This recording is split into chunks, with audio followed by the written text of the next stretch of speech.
right along. You drove. You're watching Canada's Weather Network. To help you plan your activities in the coming days, here are the short and long-term forecasts for your area.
Want to access your weather at any time? Search for the Weather Network in your TV app store and access your weather today.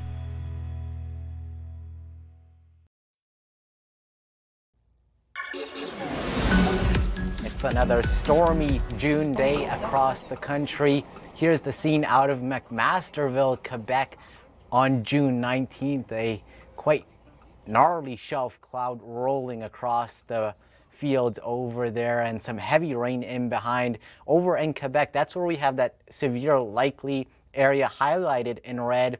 Main concerns with this are localized flooding, strong winds, large hail, and even a tornado or two, just because there's a little bit more spin in the atmosphere. Those storms will continue into the overnight hours in that yellow area along that St. Lawrence corridor extending into the Gaspésie. Jumping over to the prairies, we also have another red circle drawn on the map, including the city of Brandon. Most of you probably won't see a storm, but those of you who do see one, these storms will pack a punch with some damaging wind gusts, large hail, and even a tornado or two. And speaking of summer-like weather, southern Ontario is going to be enjoying, or maybe not so much enjoying if you're not a fan of the heat, but some high heat and humidity as we head into the end of the weekend and the start of the work week. Temperatures climbing into the low 30s and those overnight lows in the low 20s, so you won't get much relief. A bit of a different story on the west side of the country, with a trough swinging into the region and those temperatures tumbling as you head into the weekend. Some areas might be even cold enough for snow. That's right, especially in those mountain regions along the Rockies. Through Sunday, you can see those blues and even some purples in the higher elevations. Further down in east of the foothills, it's going to be a lot of rain. That rain begins on Friday afternoon and then continues into the overnight hours, especially west of that QE2 corridor and along the foothills. Severe weather can strike at any time. There's typically only minutes, if not just seconds, to respond. So it's especially important to always know what you should and shouldn't do, no matter where you are. If you find yourself driving on the road when severe weather strikes, it can actually be a very dangerous situation. So what should you do? First up, you need to assess the situation for immediate danger. And when you're in a car, you likely only have a few options. The first and safest line of defense would be seeking somewhere indoors, centrally located, in a solid structure to ride out the storm. But if a tornado is already too close, you're going to want to pull over, put your car in park, and leave your seatbelt on. Next, you'll want to duck as far below the line of windows as you can and cover your head. It's important to keep your car running so the airbags will still work. They could provide you with some additional protection. Another option is to get out of your car and into a ditch. When you're below ground level, you'll have some shield from flying debris and winds. Remember, the most dangerous part of a tornado comes from flying debris. Just make sure you get as far away from your car as possible so it doesn't roll on top of you. Next, you're going to want to lie down, face first, and cover your head with your arms. You may also consider seeking shelter under a bridge or overpass, but not so fast. You could actually be making things worse. While it may seem like you'll get more shelter in an overpass, it actually can create a more dangerous situation. The narrow space amplifies the already strong winds tornadoes bring. Any small debris could turn into a dangerous missile. Not to mention, you're blocking the roadway and you're putting drivers behind you at risk. Remember these tips, share the knowledge with your family and friends, and who knows, it might just save a life this severe weather season. Wherever you are, get a precise weather forecast by activating your location in the Weather Network app.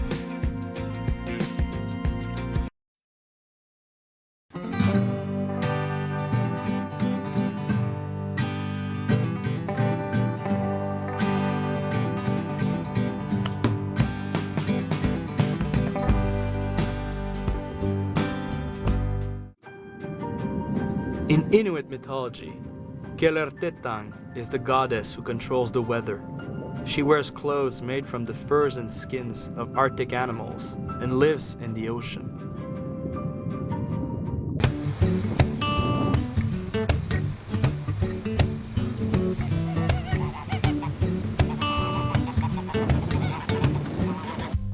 "100 years.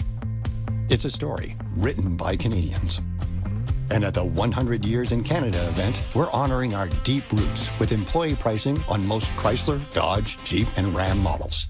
You pay what we pay with up to $8,500 in total incentives for the 2025 Jeep Wrangler. And you can also get employee pricing on the 2025 Jeep Grand Cherokee, Canada's most awarded SUV ever. Because for 100 years, you didn't just ride along, you drove us. Drinking more of summer with Tim's new iced lattes, now whipped for a silky smooth taste.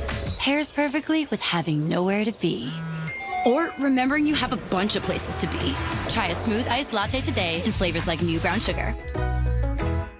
Ziploc freezer bags' exclusive 9-point protection helps keep your stellar treats from becoming unidentified frozen objects. Yes! For the love of food, Ziploc. SC Johnson. Disney and Pixar's Elio, only in theaters June 20th. Sarah, you've got this. Okay?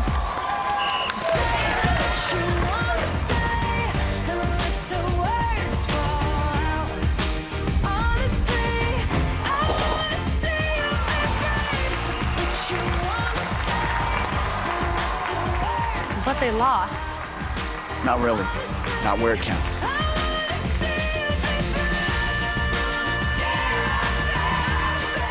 "100 years. It's a story written by Canadians. And at the 100 Years in Canada event, we're honoring our deep roots with employee pricing on most Chrysler, Dodge, Jeep, and Ram models. You pay what we pay with up to $11,800 in total incentives on the 2025 Ram 1500. And you can also get employee pricing on the 2025 Chrysler Pacifica, assembled by Canadians for Canadian families. Because for 100 years, you didn't just ride along, you drove. You're watching Canada's Weather Network. To help you plan your activities in the coming days, here are the short and long-term forecasts for your area.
Get hourly, 7 and 14-day forecasts and live storm updates with the #1 weather app in Canada. Download it today.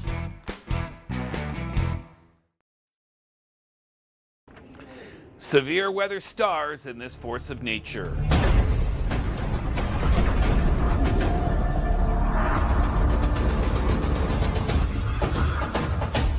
We'll begin in that hot, humid air mass, the threat of thunderstorms coming in. This is a shelf cloud near Chatham, Ontario, and this is the leading edge of thunderstorms, also called a gust front. My goodness, they're majestic, but they often mean that stormy weather is headed your way.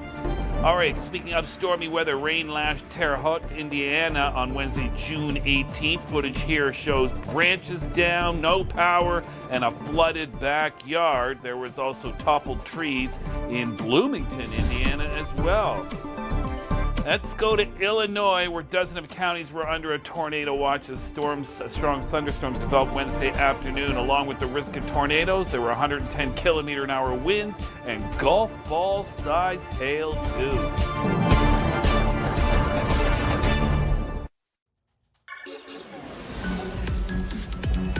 Thanks for tuning in. Let's take a look at active weather across the country. We're focusing on southern Quebec, those eastern townships in that red area. That's where severe storms are likely this afternoon and into the evening hours. Watch out for some strong winds, localized flooding, even large hail, and potentially a tornado or two as those storms track eastward.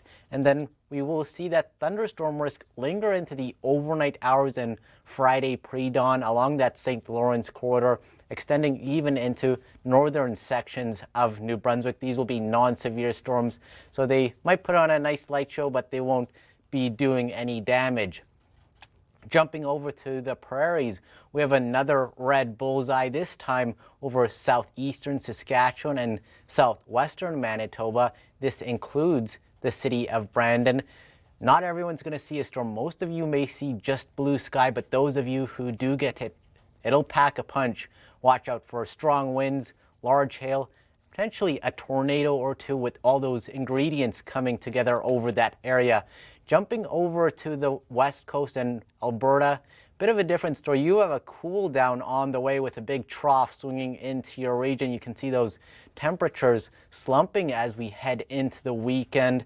And with that cool down, there's going to be a lot of rain. Here's a look at the rain throughout the day on Friday, lifting north, and it looks like that axis of heaviest rainfall stalling just north of Calgary around Red Deer into the afternoon hours. And then as we head into the overnight, we see that rain shifting back further south and also along those foothill regions just west of the QE2 corridor. How much rain can you see? Well, there's a lot of red on the map. Those of you west of that QE2 corridor on the foothills, 100 to 150 millimeters of rain is potentially on the way through Monday for areas northwest of Lethbridge. And those of you west of Calgary, 75 to 125 millimeters is on the way. And as you head further north to Red Deer, maybe 20 to 30 millimeters of rain. And over in southeastern Saskatchewan, general amounts of 30 to 40. And on top of that, some of you might even see some June snow in the higher elevations. But on the flip side, across southern Ontario, the heat and humidity is on the way as Gulf flow is on the way. Looking for help on our weather products and services? We've got you covered with our Help Center.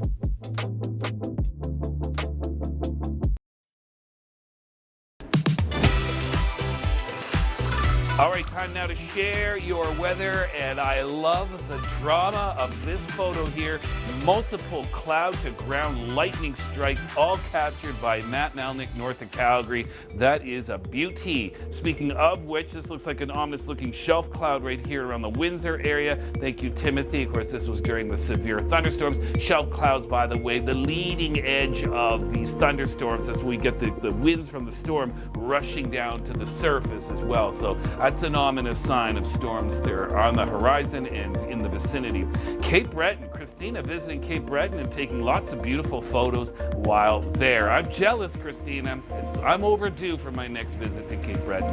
All right, Toronto, you got about 25 millimeters worth of rain. There were heavier amounts outside of the city and further west, but nonetheless, it was downpours at time. And in Halifax, this is the scene here, and they firing off the cannons at Citadel Hill. 100 years.